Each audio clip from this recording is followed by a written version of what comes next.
Time for our daily reflection. Oh, my collar's a bit crooked. That's a bit better. Oh dear.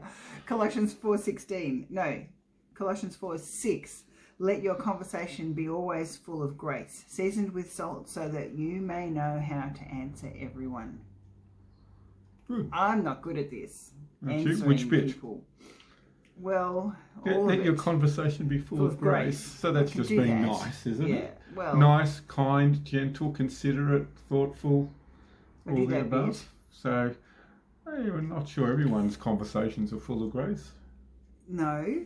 So why are you making yourself feel bad about it to start off with? Because I don't always know how to answer everyone. So okay, so that's the second half. It's the second half. The second half cancels out the first. Yeah.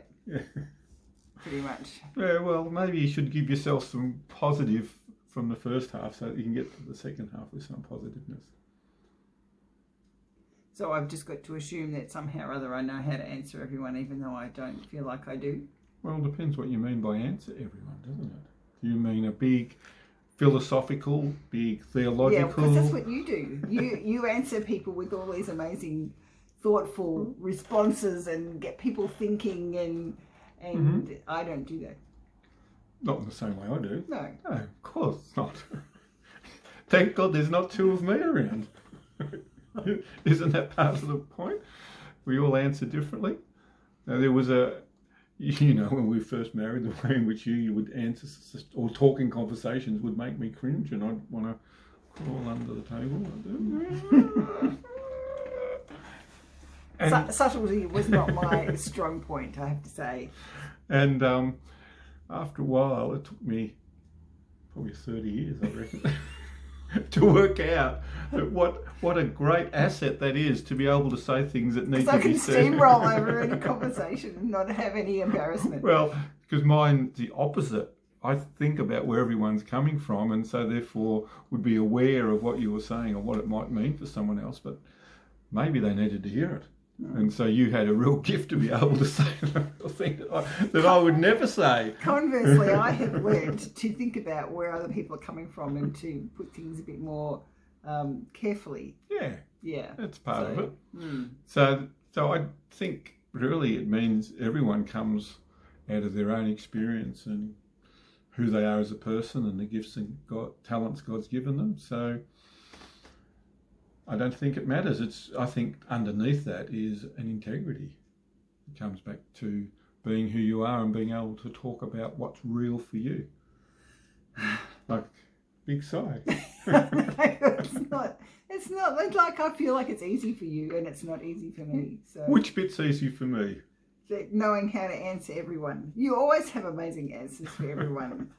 I don't know that I always have amazing answers for everyone. Write a comment on the bottom of the YouTube clip to say when you have had Stephen answer with something that's been very helpful.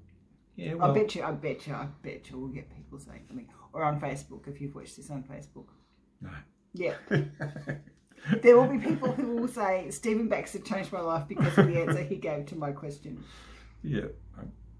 Won't there? Well, if that's true, then that's a gift. But that doesn't mean to say that everyone has to do it the way I do. I don't think Paul writing here so that you may know how to answer like Stephen Baxter. Yes, it does. How to answer everyone like Stephen Baxter. It doesn't say that. So I think it's about integrity. Like Michael Henderson is doing that podcast on wonder, recapturing wonder. And that's really about Michael's journey of encountering God again. And then in that vulnerability and thoughtfulness in that, he is sharing his journey. Now, that doesn't answer everyone's questions, but it gives a lot of people a way to think through their own experience with that. And I think that's what it's talking about. That you may know to answer everyone. I don't think it's talking about a correct answer in terms of an exam thing, which is obviously the way you think about it. But it's talking about giving a response that's full of integrity. And I think everyone can do that out of their own experience. And the reality is you do. Okay. You don't answer like I do. No. But that doesn't mean to say, how many coffees have you had with ladies and women over the last few years that they've found helpful? Many. Okay. Case in point. And it's the same for you. It's the same for everyone. Yes, allow God's grace to be there so that you're considered in your response. So it's full of grace. It's not bitterness. It's not anger. It's not trying to get one-minupship or anything like that. Full of grace. And then I'm sure in the integrity, answers come. There you go. Trust God with that one. Yeah. See you Bye. later.